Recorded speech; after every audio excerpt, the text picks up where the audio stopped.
Want to take you to June 1994, Adam. I was working on a thing in Wisconsin, a sketch show thing, and the funniest guy in our cast was Brian Stack, right? Improv legend, eventual Conan writer, character actor. And every story he told that week when we were filming this thing was, well, Adam McKay said this, or Adam McKay has this bit. And eventually it was like, shut up about Adam McKay. Who's this guy? It was 1994. But now we know why. Would you share with our Chicago listeners who else was in that particular moment, that incubator of comedy with you around then? And because from the outside, it was pretty damn daunting. So tell people who else was there with you. It was crazy. I moved there in 1990 to Chicago, had a crappy little apartment up on Wolcott and Division, I'm sure before it was gentrified. And that was before the internet. So if you wanted to do comedy, if you wanted to do sketch comedy, improvisation, you had to go to Chicago. That was the town. And it still is. It's the mecca of sketch comedy. So there was this flood of people that were coming in. You had like Tina Fey and Amy Poehler, and Chris Farley had just gotten hired at SNL, and Tim Meadows, Dave Koechner, Mike Myers had just gotten hired at SNL. Brian Stack went on to be a writer for Conan and for Colbert now, and Kevin Dorff was a writer for Conan. I mean, I could literally, John Glazer did the show Delocated. We had Scott Adsit in my Second City cast, who was on 30 Rock, Rachel Dratch, SNL, Horatio Sands, SNL. Literally, I have to stop because I could name another 25 people. And, you know, Chicago has this amazing theater scene as well. There's incredible dramatic theater there.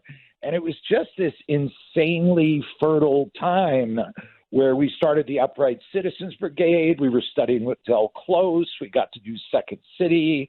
It was amazing, man. That town, there's nowhere like it as far as live theater. I've never been to another place like Chicago. It's so cool to hear you talk about our city that way, because we kind of now have the impression that it's, you know, New York for stand-up comedy, LA for Hollywood. But we've talked to some of those people that you mentioned, and they all speak about the city with great reverence. What do you think it was? Was it just the competitiveness, the location? What was it about Chicago that had that influence? You know, I think your city, Chicago has a great working class history. You know, it's a really strong union town going way back to like the Studs Terkel days. And there's just this real history of like strong working class, middle class, you know, educated people, cultured people, but no pretension. And what I noticed in Chicago is just like, you'd see theaters like next to, you know, like in a little storefront, and on the corner there'd be a bar with a, you know, old style sign on it. And you just see people doing like Shakespeare in like 30-seat theaters that were like freezing cold. And it's just got this great kind of like do-it-yourself attitude. And yeah, there's nothing like it. The theater scene in New York, you got to have a load of money. You got to already be established to even get reviewed. In Chicago, we did like the first Upright Citizens Brigade show in this crappy little coffee house on Division. And we got reviewed in The Reader. We got reviewed in the other magazine. It was called, I think, The New City. I don't know if that's still around. And then eventually we got, with the Upright Citizens Brigade, just a bunch of yahoos doing our own homemade kind of theater. We got reviewed in like the Tribune and the Sun-Times. Like, it was crazy. And critics would come out and they would see these little handmade shows. But I think it's that history. I think it's that like union kind of history, solid kind of working town, and just not pretentious. Like, people will show up. I also think it helps that it's freezing cold and you got to do things inside too. I think that helps the theater scene. You know, everything you said about the theater scene is also true of the music scene. This is a great place and always has been a great place to play and just have people come on a Wednesday night or a Thursday night. So as you're doing Pinata Full of Bees in 94, which is like this legendary sketch comedy review, that you were part of at Second City. Are you also sneaking out and going to Michael Jordan Bulls games at the United Center? This is what we like to picture is you and all those cohorts you were talking about sneaking out for playoff games every once in a while. Yeah, I did see some games, but you know what? Mostly we did because we were fairly broke. Because remember, we're doing theater improvisation, so we don't have a lot of like excess fun money going on. We're barely paying our rents. But what we used to do was the high school basketball scene in Chicago, as you know, is incredible, the public league. Yep. So we would go watch games. We would put on suit jackets. I had one suit jacket to my name, and we'd bring an old clipboard so we could go to the South Side and you know, little dangerous over there back then in the 90s. And we would go watch Kevin Garnett play when he was at Farragut with Ronnie Fields, and we would go watch their games, and we would sit in the crowd like we were scouts. So people were really nice to us, and we got to see that legendary team. I think Michael Wright was the power forward, Ronnie Fields at the 3, and, of course, Kevin Garnett, the big ticket, at the 5. And we saw them play in the city championship. Oh, man, who was the team they played? There was a guard named Lee Irvin who could light it up, and I'm trying to remember what team he was on. But the public league high school basketball was so good that we went and watched that every chance we had. So those are my best basketball memories of Chicago. That's awesome. And I re-listened to the Benji Wilson episode today, Death at the Wing, a podcast that you host and executive produce, which was fantastic. And I was struck by the personal detail and just the context and the nuance in that episode. So I was like, oh, I wonder if Adam McKay has a tie into Chicago high school basketball. And there it was. But that project, Adam, I found so fascinating, and I'm just curious, like, of all of the vehicles, it did seem like it lent itself perfectly to a podcast. And was that a deliberate choice on your end? Yeah, what was cool about it, for those people that don't know what it's about, basically it was just an observation I had like 10 years ago, which is, why did so many players, rising stars in basketball, die in the 80s and early 90s? It's a breathtaking amount when you total them all up. And then it stops. You don't see as many players die after that, thank God. And it's this pretty long list, about 12, 14 different rising stars or established stars in the NBA who died through a myriad of reasons. So what was great was we went into it with this great producer, Jody Abergan, who's an excellent podcast producer. And what's cool about podcasts is you can have the question intact when you're doing them. Whereas if I did it as a documentary or a show, I got to get the money. You got to kind of have it answered. So we went into it not really knowing what the answer was to why all these young, talented stars had passed away. And one of them, who's a Chicago hoops legend, is Benji Wilson, who was the number 1 high school player in the year his senior year and was tragically gunned down in an altercation on the city street. And we also looked at Len Bias, of course, one of the more famous deaths from that period, Drazen Petrovic. We looked at, there were so many names, Ricky Berry, who's a player a lot of people have forgotten about, who tragically took his own life. And we were able to thread the story through the giant change that was going on in the 1980s politically, as the whole country started swinging more to the right, and as services were being cut for cities and for communities in need. I'm not saying that directly caused the deaths, but what it did was it harmonized with the stories, and we were able to tell both stories at the same time. But the Benji Wilson episode is one of the really special episodes where we were able to talk with the young man who actually pulled the trigger in that altercation, and the story of what happened with him and the Wilson family in the end of that episode is one of the most incredible and beautiful things I've ever heard. So yeah, that particular episode was really, really moving. So it's such an opportunity to enter it with the question. And what do you think you learned, during the process? I mean, what we learned was a couple things. I mean, it's really fascinating for those people that don't know. The NBA was not a popular league in the 70s. And so you saw with the launching of the first satellites that created cable TV, the NBA really started blowing up, and a tremendous amount of money started flooding into the lives of these players at the same time, while this huge party culture, the disco scene, was hitting with a lot of cocaine flowing through it. And while at the same time, you have a whole new type of government through Reagan coming up where they're like, hey, do it on your own, pull yourselves up by your bootstraps. By the way, if you like that, you're happy about it. If you don't, you're not. But it's just the reality of what was going on. And so you saw services cut for mental illness. You saw services cut for poor communities. Services cut for hospitals that would take care of people in need. And so through this kind of rising era of stardom and parties and cocaine, while these communities of color are having their services cut, you saw sort of this collision happen. And a lot of young, talented players died. It's really there's kind of no era like it really in any sport that I've been able to find. The closest you can find is the CTE syndrome that happened in the NFL and the sort of cover up around that. So, yeah, it's an incredible series. A lot of people tell me, I don't care about politics, but I loved it. And then some people will tell me, I don't care about basketball, but I loved it. So it's all the episodes are done. It's available everywhere podcasts are available. It's definitely worth a listen. It's a fantastic podcast series. Death at the Wing is the name. Adam McKay is our guest, and that's a recent project for you. So we kind of started with the Chicago stuff and then jumped to the end. Does anything about your own career surprise you? Because we were talking about it before the show. You have to have one of the most interesting IMDb pages of anyone going. And I'm just wondering, has there been anything that you've done where you're like, damn, I can't believe they let me do that? The funniest moment, my wife and I always laugh about it, was the night after the Academy Awards. We woke up in bed, and I just turned to her, and I was like, because we won for Best Adapted Screenplay, so there's an Academy Award in our bedroom. And I just turned to my wife, and I was like, how the F did that happen? Yeah.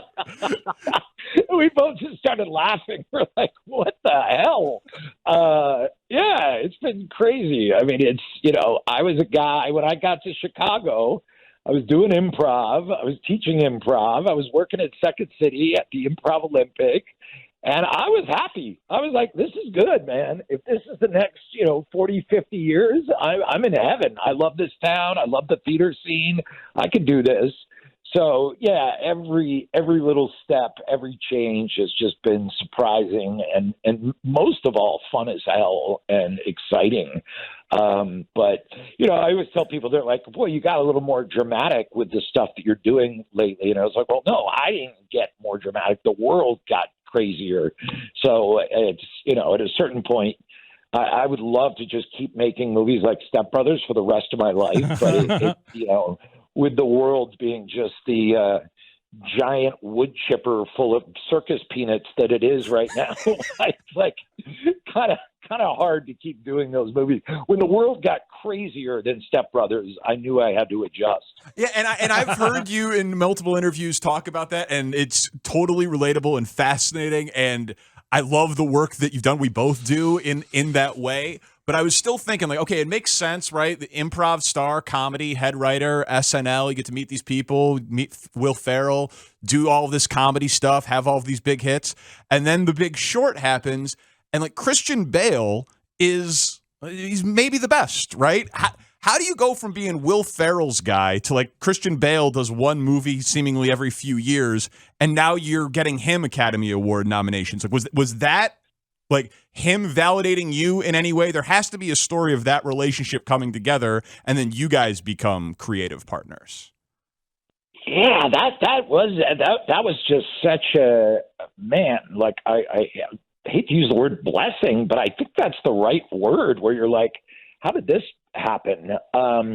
He's an unusual guy in that he just isn't into the star trip at all. So all he goes off of is he reads the script and then he meets with the director. So he kind of didn't care that I was the guy who had done Talladega Nights and, numerous ridiculous sketches at SNL. He just liked the script. I talked to him about what I was going to do, and he's like, I'm in. Huh. And then he did the same thing with Vice. He read the script. I went over to his house. We talked for like 4 hours, and he's like, let's do it. And he's just one of the least pretentious guys you will ever meet in your life. It's crazy because you think of him as this giant movie star, one of the great actors of our generation. but he's just completely down to earth, has to do the press stuff because you kind of have to do it, but would rather not do it and just loves to act. And I think a lot of people, because that video of him from what was that, 10 years ago, 8 years ago, where he kind of got angry at a DP. Oh, good for you. Yeah, that one. That one. Yeah, that one. video. Yeah, they think he's like this intense, crazy guy, but he's just not. He's like the most laid-back, funny guy you're ever going to meet. And that was literally a DP stepped right in front of his face while he was trying to act in a scene, and I think it short-circuited him. But he's the most laid-back, great guy you'll ever meet. So, and then what you start to learn is a lot of these actors are just like that. They just love to act. Like, you think of DiCaprio, oh, he's this giant movie star. No, he just wants good scripts and wants to do good stuff. And the rest of the stuff is kind of what comes with it. And over again, I keep meeting these great actors, and you realize, oh, that's why they're great actors, because they're about the acting. And like Meryl Streep, same thing, like just big, giant, generous laugh and loves to do cool, interesting stuff. And, all the fame and the legend and the kind of glitter around them isn't remotely who they are. Brad Pitt was like that too. Just a guy from Oklahoma, funny as hell, laid back. And you're like, every now and then you're like, it's Brad Pitt, but you're like, no, he's just a guy. Yeah, just human beings, you're dealing with on the daily. Well, our Meryl Streep stories are very different, don't you think, Danny? Obviously, our interactions. Adam McKay, in our business, in like talk radio and sports radio, Anchorman is like Caddyshack for the next generation. Like when I was growing up as a producer, it was like all the shows had drops of, well, we're waiting, and all the Caddyshack lines, right? Do you realize that's Anchorman now? Like, we don't even have to play the stuff. We can just say 60% of the time, or discovered by the Germans, or an old wooden ship, or whatever. Like, it's just, it is part of the vernacular of this business. And I'm wondering if you realize that, because I always remember Bill Murray doing that bit on SNL, the quotable Caddyshack. And you were there at the time, weren't you? Do you remember that bit at all? Because you could do the quotable Anchorman now. I do. Tina Fey wrote that bit, actually. I remember she was up at 2 a.m. working on that.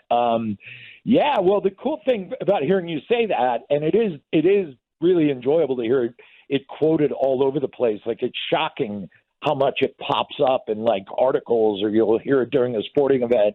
But Farrell and I, when we made the movie, we were both saying to each other, what happened to those kind of great ensemble comedies like Caddyshack, like Stripes, like Animal House, where they would have like 15 or like 8 really funny people in it? Because at that time, all the comedies that were coming out in the 90s tended to be like single funny person. It was like Jim Carrey, who's brilliant, but it was like one funny person. Or it was like Dana Carvey had a movie. It was like one funny guy, or Mike Myers.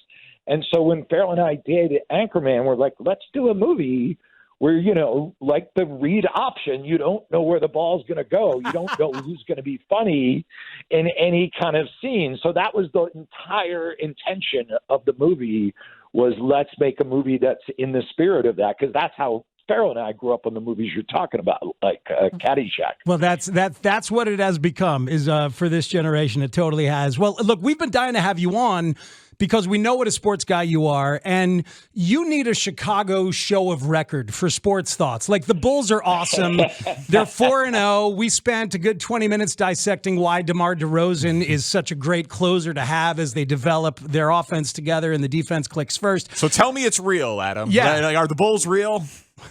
It is. I got to give myself a little credit, because all my friends were like, it's preseason. Who cares that they're winning? I'm like, I'm telling you, they got players now. Like, that's no joke. That's a team that there's no reason they shouldn't win at least 44, 45 games. Yep. Like, there's just no reason. And by the way, am I mistaken, or do you guys not even have Kobe White playing for you yet? Is he been hurt? Yeah, he's still recovering from a shoulder injury. Let's not downplay Kobe White. That guy's a flamethrower. You get that guy coming off your bench, and even, he's not consistent enough yet, but that guy can drop 28 points in the blink of an eye, and now suddenly you've got him back eventually, and you've got that sort of Vinnie Johnson microwave-type guy off the bench. Now, that team's without a doubt for real. I mean, the only thing that worries me, and I'm sure it worries you guys, is the defense, because not a lot of those guys are known for D'ing up. But you do have Patrick Williams, right? The second-year player that you have, he can D up. So maybe the defense is going to be a little better. Vuk has been a little better defensively than I remember him when he was in Orlando. Mm-hmm. You guys are definitely for real. There's no way, it's always barring injury, of course. Barring injury, there's no way that team doesn't win 45 games, 44 games. There's no way you're not at least like a 5 seed. Now, could you do even more than that? You certainly could, because the NBA is weird right now. Like, a lot of players are getting old. You know, injuries. You still got COVID floating around. I mean, how cool would it be to see you guys win like 52 and get to the Eastern Conference Finals? I think it's not crazy. Oh, dare to dream. You Yeah. just entered my dreams, Adam McKay. Absolutely. So look, anytime you've got a Chicago sports thought, you need to get off. You know, we're your guys. All right. That's You not just- self-serving at all. No, it had nothing to do with us. Nothing really. at all. And we've established the career stuff and all that. We don't have to do any of that if you don't want to. You can just call up and talk sports at your leisure. I will talk hoops any day of the week. That is I got my league pass. I'm a junkie. I watch every team play. And I got to tell you, right now, the Bulls, there's an argument to be made. Am I crazy? Funnest team in the league right now? We feel it. We totally feel it. That's exciting. Warriors with Steph now that they're I've seen resurgent. it before. Yeah. Old news. Yeah, this is new. The Bulls are the hot thing. Adam McKay said so. I'm rooting for him. I want to see the 50. I want to see you guys hit the 50 win mark. That would be incredible. The Knicks are kind of living a fantasy right now, so we'll see if they can keep going where they're going. But I think you guys got more for real guns than the Knicks have. I think you got real shooters, real vets, and I think you're right about DeRozan. Guys, ice water in his vein. He's been there, done that. You got a fourth quarter closer, and Levine's come of age too. I think Levine's going to start knocking on like third team All NBA this season. Adam McKay, it's been an absolute pleasure having you on. I guess the last thing, don't look up. You mentioned Leonardo DiCaprio casually and all those names that you were mentioning. This movie is a comedy about the end of the world, I would imagine. That is comedy like the defense mechanism to allow, like, hey, I want to talk about these serious things, so I need to make people laugh in order to maybe change a few minds? Or how does this subject matter become a comedy? Honestly, part of it was I needed to laugh. I think the world got so, swirlish and insane that I was like, especially after Vice, which is probably the darkest movie I've done, I was like, okay, I need to laugh a little bit. But you are right. It's still a comedy about the end of the world. And it's a wild movie. I mean, it's the early screenings we've gotten on it are really interesting. But it's got a ton of huge laughs. It's got a lot of other feelings in it as well. And it is definitely like nothing I've ever been involved in making before. And it's got this crazy cast with Jen Lawrence and Jonah Hill, who's screamingly funny in the movie, and Meryl Streep, who's hilarious, and Rob Morgan, Tyler Perry, Kate Blanchett, Timothy Chalamet. It's one of the most ridiculous casts we've ever put together. It's sort of like a cross between It's a Mad, Mad, Mad, Mad World and Dr. Strangelove. I think that's kind of how you would describe it. Yeah, it's great. It's a crazy one. Well, just no fighting in the war room, please. And we see you, McKay. We see you trying to change the world through basketball and through comedy. So keep going. We enjoy it. I love it. Thanks for having me on, gents. It was a pleasure. Adam, thank you so much. It was a thrill for us. That's Adam McKay with us on Parkins and Spiegel on The Score. Could literally talk to that guy for hours. Oh, my God, there's so much. I mean, he's the dude. He's the writer and the director of Anchorman. He's the guy sitting there next to the camera just shouting out lines to people. Right. I love Lamp. So like he's the guy shouting out the funny stuff. Because just like the dude told me in 94, he was funnier than everybody in the room full of funny people. Just incredible.